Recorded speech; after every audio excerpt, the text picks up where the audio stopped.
So, good day everyone. My name is Wendelin Kandig and will teach you about semantic features and rules. So, what is semantic features? Semantic features refers to the element of meaning that makes up the content of a word, phrase, or sentence. They are the building blocks of meaning in language and help us understand how words or expression relate to each other in terms of their meaning. In linguistics, semantic features are used to analyze how different words or phrases share certain characteristics or properties. So, semantic features are the fundamental component of meaning in language, representing the essential attributes or properties conveyed by the word, phrases, or sentences. This feature serves as a foundation for understanding linguistic meaning. So, here are some examples. The child ate the bread. The bread ate the child.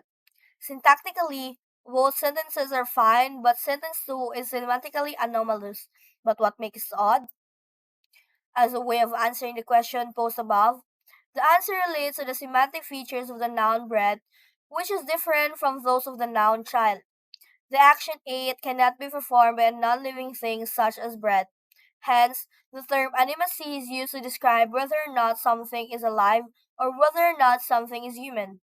We can use this component to describe a part of the meaning of a word as either plus or minus the features. So we can illustrate these semantic features as follow. So in animate, the child is plus, the bread is minus, the chicken is minus. In human, the child is plus, the bread is minus, and also the chicken is minus. This position This process illustrates a way of analyzing meaning in terms of semantic features. Other semantic features can be used in analyzing lexical items such as gender, counts or numbers, person, agency, position cues, and many other. Semantic rules. Semantic rules are also known as semantic relations, pertaining to the rules words, especially nouns and pronouns, fulfill within a situation described in a particular sentence. So, semantic rules or semantic relation describe the roles played by entities, noun or pronouns in a sentence's situation.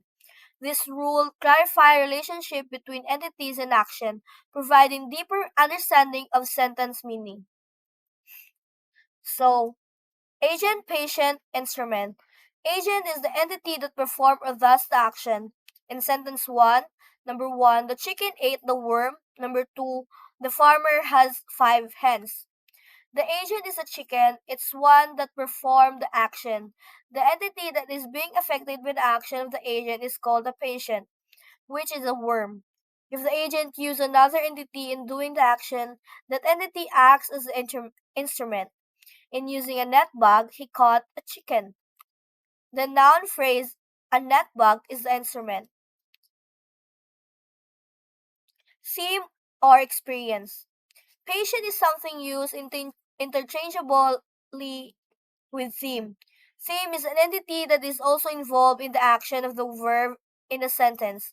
However, while both patient and theme undergo the action, the former changes its state while the latter does not. In sentence 2, 5 hens is the theme. Also in number 2, the farmer does not necessarily perform any action, hence, it is not an agent.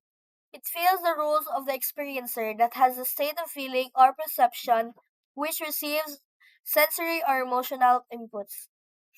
Location, source, or goal. There are other semantic rules filled by entities often found in the event being described. An entity can fill the role of location in the park at the house. The source or origin is from where an entity moves from, and the goal or direction is where it moves to. In she walked from her house to school. To school is the goal or direction, and her house is the source. Lastly, recipient, time, purpose, and manner. In to please Mary, John gave her a bouquet yesterday. There is a change in ownership of the bouquet that is from John to Mary. In this case, Mary is called the recipient, a special kind of goal demonstrating a change in position or ownership.